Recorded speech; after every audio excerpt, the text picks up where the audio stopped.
En el instante en que vi a Eduardo y a Fernando esperando en esa sala de conferencias de cristal, supe que no iba a ser un lunes normal.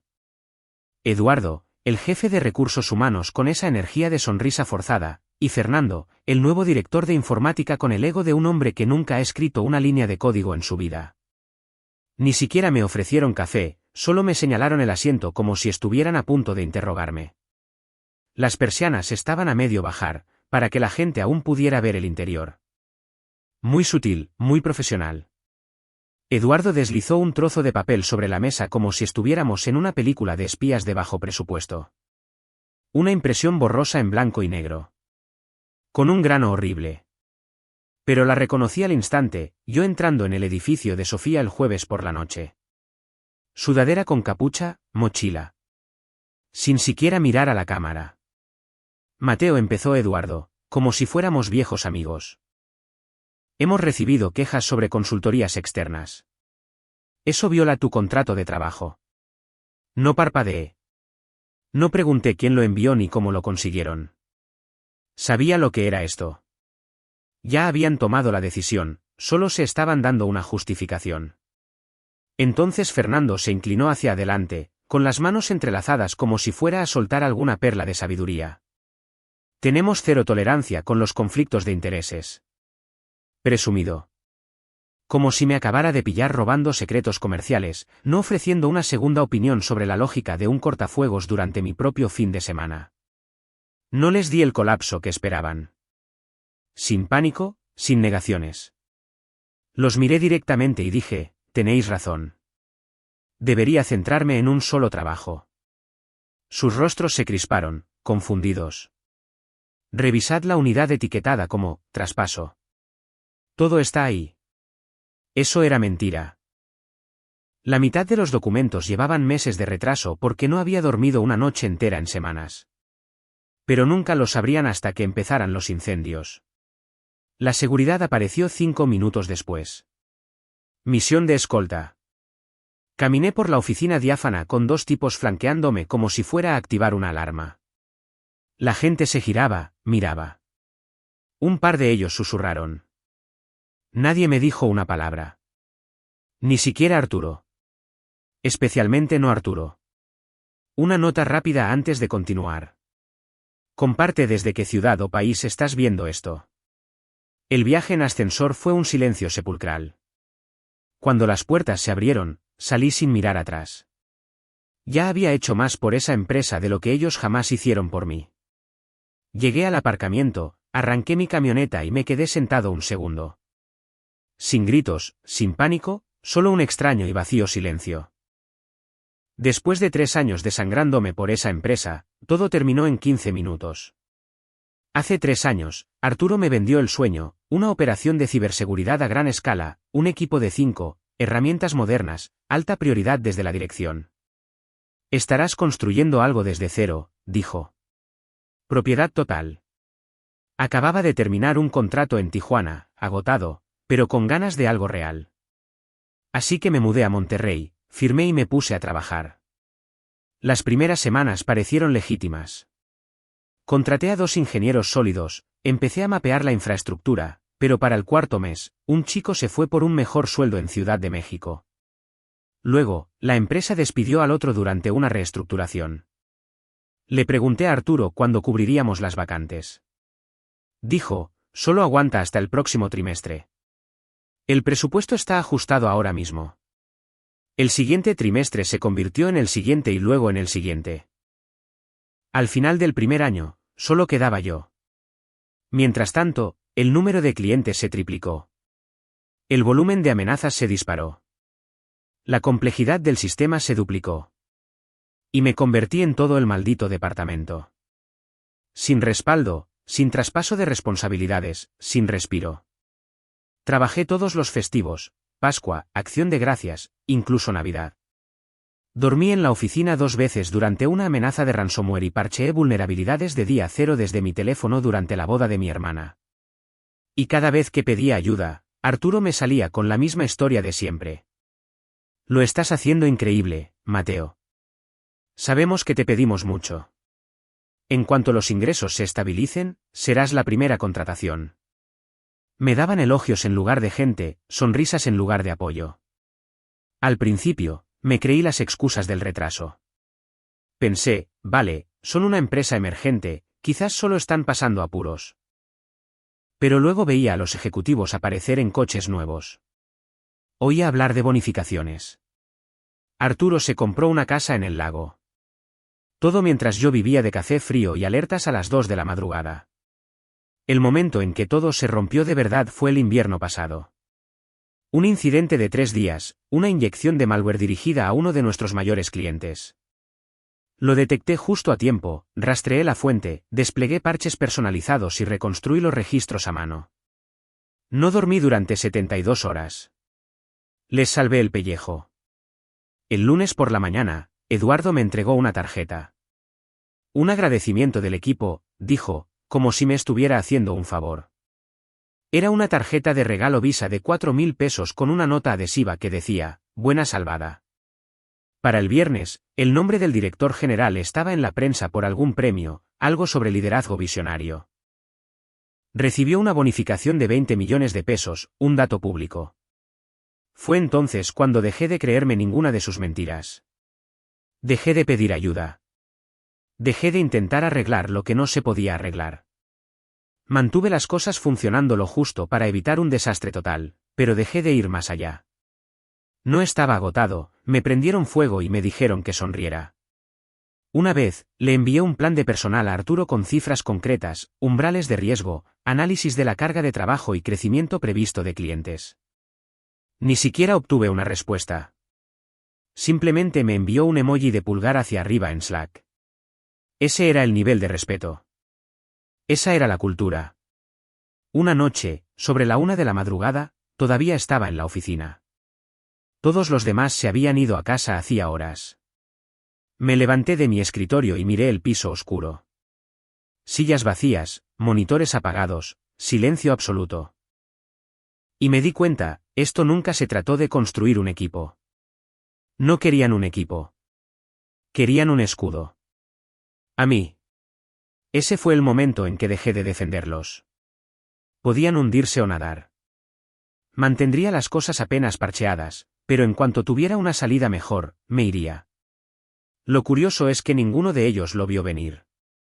Ni Arturo, ni Eduardo, ni siquiera Fernando con toda su charla sobre la visibilidad. Pensaron que me quedaría para siempre solo porque aún no había renunciado. No renuncié esa noche, pero sí compré un billete de avión. Al día siguiente, volé a Guadalajara para una conferencia de ciberseguridad. Se suponía que era para desarrollo profesional, pero necesitaba la distancia. Necesitaba recordar cómo se sentía estar en una sala donde a la gente realmente le importaba. Mi charla fue sobre marcos de defensa adaptativa. Era un tema árido, pero la sala permaneció llena. Después, durante la sesión de preguntas y respuestas, una mujer se levantó, segura, de mirada penetrante, sin ego en su tono. Hizo 3 preguntas, cada una mejor que la anterior. Relevantes, tácticas, agudas. Esa era Sofía. Se presentó después de la sesión. Jefa de seguridad en un competidor de tamaño medio. Sin charlas triviales falsas. Tu análisis sobre los controles de escalada de privilegios dio en el clavo. ¿Estás libre para tomar un café? Hablamos durante 2 horas, principalmente de trabajo, pero había algo diferente en ella.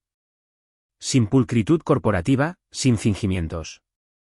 Había construido su equipo desde cero, conocía las trincheras y, lo que es más importante, escuchaba.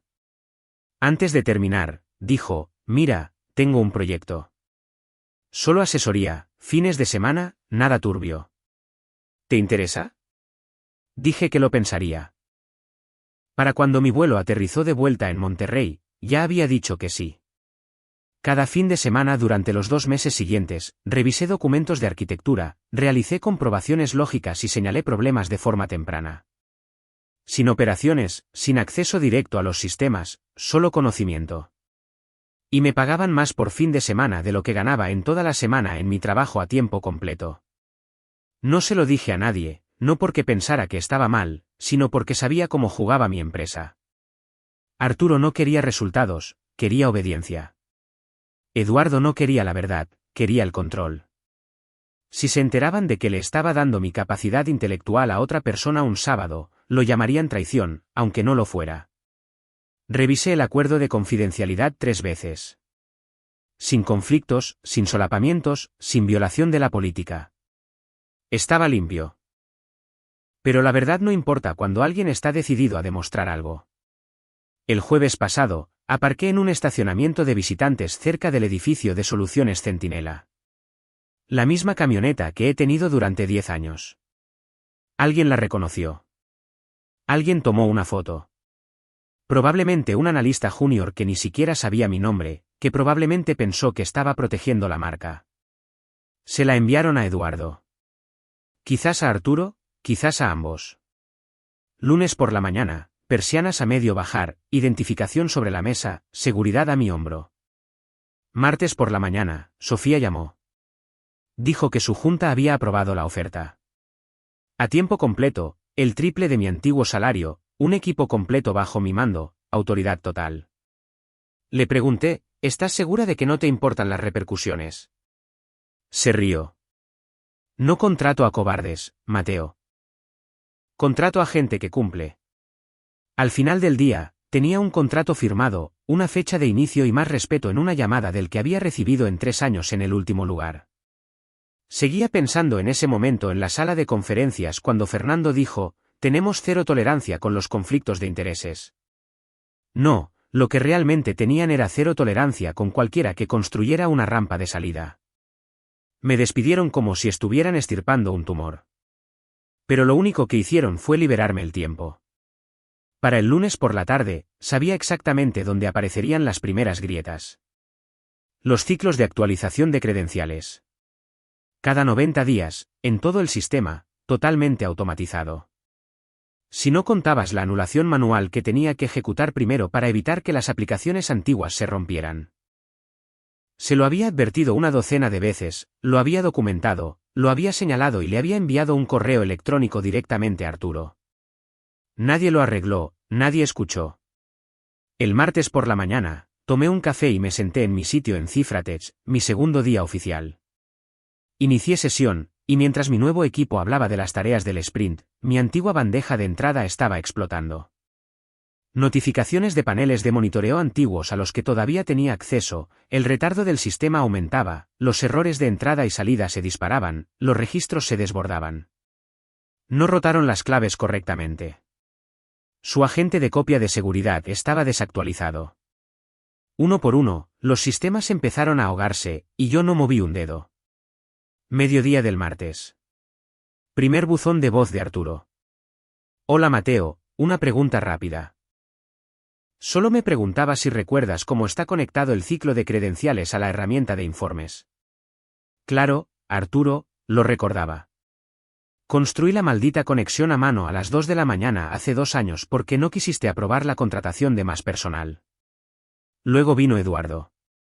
Mateo, hemos detectado un comportamiento inesperado en algunos flujos de trabajo. Nada urgente, pero si tienes un minuto. ¿Si tengo un minuto? El mismo Eduardo que hizo que la seguridad me escoltara como si fuera un ladrón ahora quería un favor. Para el miércoles, tenía 7 llamadas perdidas. Una era de un número que no reconocí. La suite ejecutiva. Probablemente tratando de encontrar a alguien a quien fuera que todavía supiera cómo funcionaba su propia infraestructura. Ignoré todas y cada una.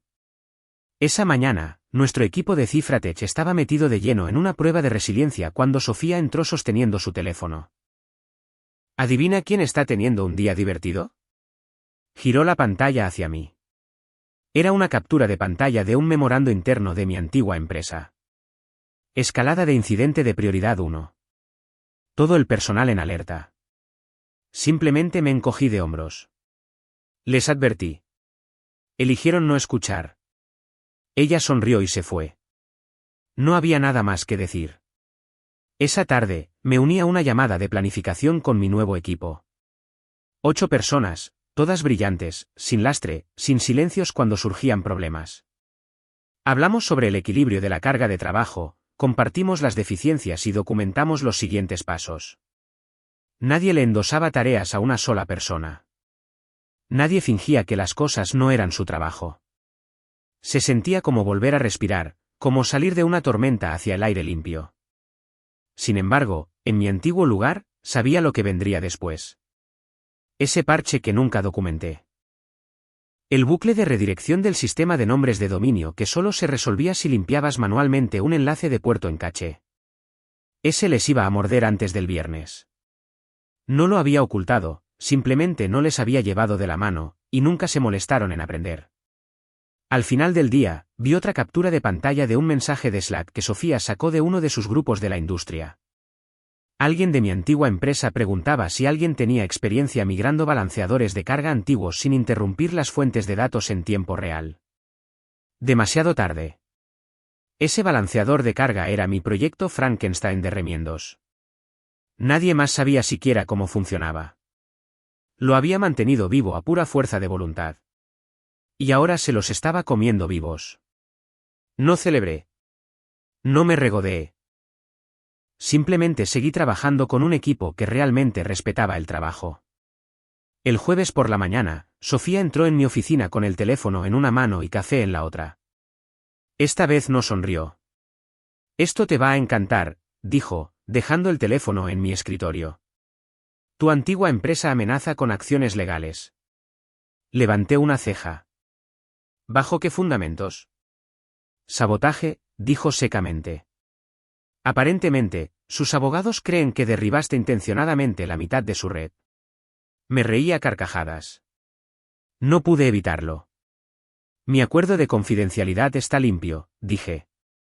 Todo lo que necesitan estaba en la documentación que les di.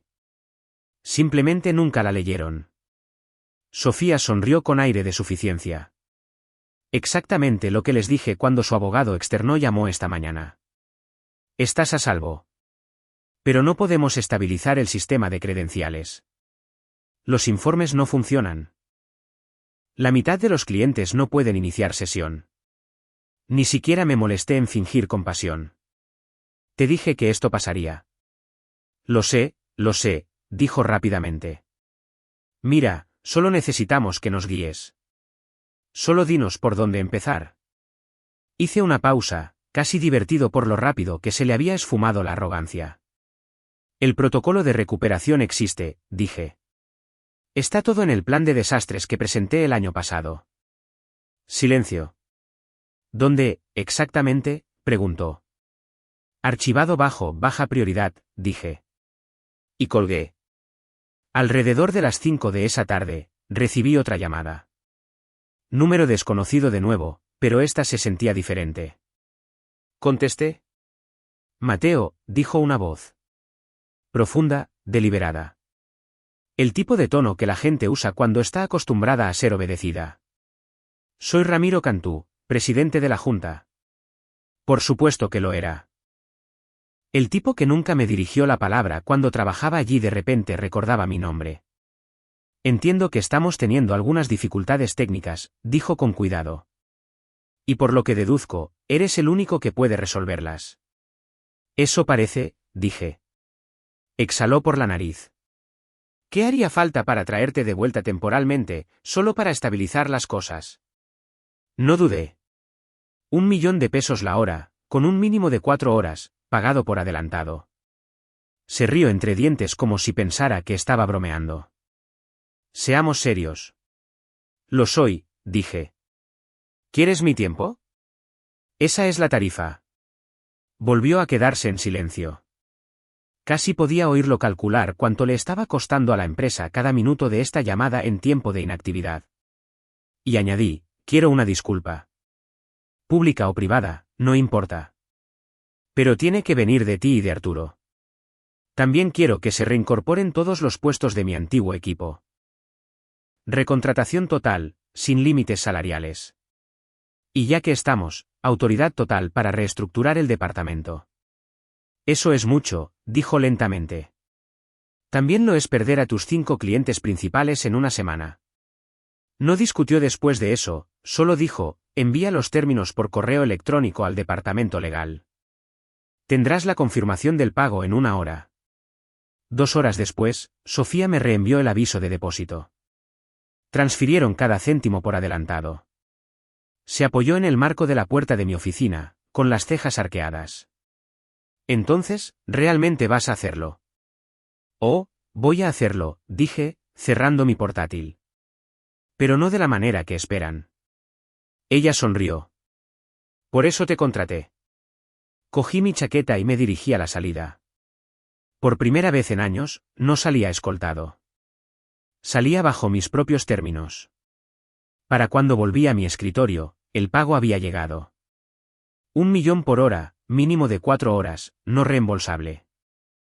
Y tal como pedí, todo estaba por escrito, cartas de disculpa tanto de Arturo como del presidente, reincorporación de todo el personal y autoridad documentada para la reestructuración. El departamento legal lo aprobó. Estaba cubierto. Pero no estaba iniciando sesión para ser su salvador. Estaba iniciando sesión para ser su castigo. A las 10 en punto, me uní a la llamada de conferencia. No dije una palabra al principio, solo escuché. Era un caos. Gente hablando unos encima de otros. Un tipo claramente no sabía cómo silenciarse. Otro intentaba explicar una fuga de memoria sin entender a dónde se estaba fugando la memoria. Cada minuto que hablaban, el reloj avanzaba y yo cobraba. Mateo, ¿puedes oírnos?, preguntó alguien finalmente. Sí, dije. ¿Estáis listos para callaros y escuchar? Silencio absoluto. Ni siquiera clics de teclado. Abrí el diagrama de arquitectura que les había dejado el año pasado ignorado, por supuesto, y compartí mi pantalla. Abrid las configuraciones de vuestros balanceadores de carga, dije. Vais a ver 2 entradas marcadas como soporte heredado A y B. Vais a querer borrarlas ambas, ¿verdad? Alguien dijo, sí. No las toquéis, SPT. Esas están evitando que vuestro sistema de nombres de dominio colapse por completo. Un instante de silencio, luego una voz nerviosa. Oh. Recibido. Durante las siguientes 4 horas, les di cada paso masticado como si fuera informática de primer año. Abre la terminal. No PowerShell. La terminal. Deja de adivinar y lee la ruta de archivo que te acabo de dar. No, la dirección de bucle invertido no es tu problema. El problema es que clonaste mi parche y no lo probaste. Estaban indefensos. No porque fueran tontos, sino porque nadie les dio la oportunidad de aprender. Yo había sido el muro que lo sostenía todo. Y ahora estaban de pie entre los escombros tratando de actuar como si hubieran construido la casa. A las 2 horas, Arturo finalmente habló. No había oído su voz desde la llamada de pánico. Mateo, dijo, antes de que sigas, solo quiero decir que lo siento por todo. No te merecías. Lo interrumpí. Esto no va de sentimientos. Va de tiempo de actividad. Continuamos. Para la 4ª hora, los sistemas finalmente estaban estables. No sanos, no seguros, pero estables. Los cortafuegos aguantaban. Los errores de autenticación dejaron de inundar los registros. Las herramientas de monitoreo volvieron a la vida. Uno de los ingenieros junior, alguien a quien nunca había conocido, finalmente rompió el silencio. ¿Es seguro ahora? Por ahora, dije. Pero por los pelos. Miré mi pantalla, todas sus iniciales flotando en pequeñas burbujas en la videollamada, esperando que los bendijera con buenas noticias. Parecían agotados, derrotados. Así que les di la verdad. Todos necesitáis entender algo, dije. El mayor riesgo en este sistema no es una mala línea de código o un parche que falta. Es un liderazgo que ignora las advertencias. Esto no ocurrió de la noche a la mañana. Ocurrió porque cada vez que levanté una bandera, sonrieron y miraron para otro lado. Silencio. Largo y pesado. De ese tipo que significa que finalmente están escuchando lo que debería haber sido obvio desde el principio. Y aún así, demasiado tarde. Hice clic en salir de la llamada. No esperé agradecimientos. En el segundo en que cerré esa llamada, lo sentí, como si algo se hubiera roto para siempre. De vuelta en Cifratex, Sofía ya estaba esperando fuera de mi oficina con una pizarra y 2 tazas de café. Deslizó una sobre mi escritorio y dijo, ¿estás listo para algo más grande? Levanté una ceja. Define más grande. 17 solicitudes entrantes en 48 horas, dijo. Todas pidiendo soporte de asesoría. Trabajo real, sin niñerías. Giró la pizarra. Lo construimos. Una división de consultoría de seguridad dedicada. Tú la lideras. Miré la lista, nombres de empresas, sectores, notas sobre cada cliente potencial. Y no eran jugadores pequeños. Sanidad, finanzas, comercio minorista. Mucho dinero, grandes necesidades. Dame un día, dije. Ella sonrió. Tómate 2. Pero ya sé que no lo harás. Tenía razón. Pasé esa noche redactando una propuesta completa, servicios, modelo de personal, niveles de precios, proyecciones de crecimiento. Limpia, enfocada, sin relleno. Se la presenté a la dirección a la mañana siguiente. Le dieron luz verde en el acto. Sin retrasos, sin burocracia, solo, cuando empezamos. Empezamos esa tarde. Publicamos ofertas de trabajo, trajimos candidatos de mi antigua red, seleccionamos rápido y contratamos más rápido. La gente quería entrar porque veían que lo que estábamos construyendo no era otra burocracia inflada. Era trabajo real, herramientas inteligentes y un liderazgo que escuchaba. En 2 semanas, nuestro equipo pasó de 8 a 20. A final de mes, 3 empresas de la lista Fortune 100 habían firmado. Y no estábamos suplicando por contratos, ellos venían a nosotros. Ahí fue cuando empezaron los correos electrónicos. El primero fue de Arturo. Asunto, abierto a reconectar. Ni siquiera lo abrí. Directo a la basura. El siguiente fue del presidente de la Junta. Nombre completo, saludo formal. Dijo que estaba dispuesto a discutir un paquete de regreso permanente. Lo borré antes de terminar de leer. Unos días después, estaba hablando en otro evento de la industria, nada importante, solo un panel sobre escalado seguro para empresas en crecimiento. Después, una mujer con una chaqueta azul marino se acercó. 30 y pocos años. Segura, directa. ¿Eres Mateo, verdad?, preguntó. Acabo de empezar en tu antigua empresa. No paran de hablar de ti. Asentí. Sí, yo solía llevar la batuta allí. Ahora monitorizan todos tus movimientos, dijo, bajando un poco la voz.